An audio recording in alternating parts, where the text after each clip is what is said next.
Hi, it's me Khadija. ഇന്നൊരു ഉന്നക്കായൻ്റെ recipe വെച്ചാണ് കേട്ടോ വന്നിട്ടുള്ളത്. അതിന് തന്നെ പാത്രത്തിലേക്ക് കുറച്ച് വെളിച്ചെണ്ണ ഒഴിച്ചിട്ട് അതിലേക്ക് ചിരവിയ തേങ്ങ ഇട്ട് കൊടുക്കുക. എന്നിട്ട് കുറച്ച് പഞ്ചസാര ഇട്ടിട്ട് ഒരു നുള്ളുപ്പിടുക.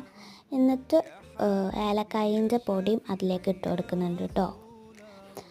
അതിന് ശേഷം അത് മിക്സ് ചെയ്യണം. മിക്സ് ചെയ്യുന്ന സമയം കൊണ്ട് നമ്മളിവിടെ നേന്ത്രപ്പഴം പുഴുങ്ങാൻ വേണ്ടിയിട്ട് പാത്രത്തിൽ ഇട്ടുന്നുണ്ടായിരുന്നു. അങ്ങനെ അത് മുഴുവൻ ഇട്ടിട്ട് പുഴുങ്ങിയിട്ട് കാണിക്കാം. അങ്ങനെ പുഴുങ്ങിയിട്ടുണ്ടായിരുന്നു. ഇത് നല്ല രീതിയിൽ പുഴുങ്ങി കഴിഞ്ഞതിന് ശേഷം ചതച്ചെടുക്കാനായിരുന്നു. അതും കഴിഞ്ഞ് നമ്മളിത് ഉരുട്ടിയെടുക്കുകയാണ്.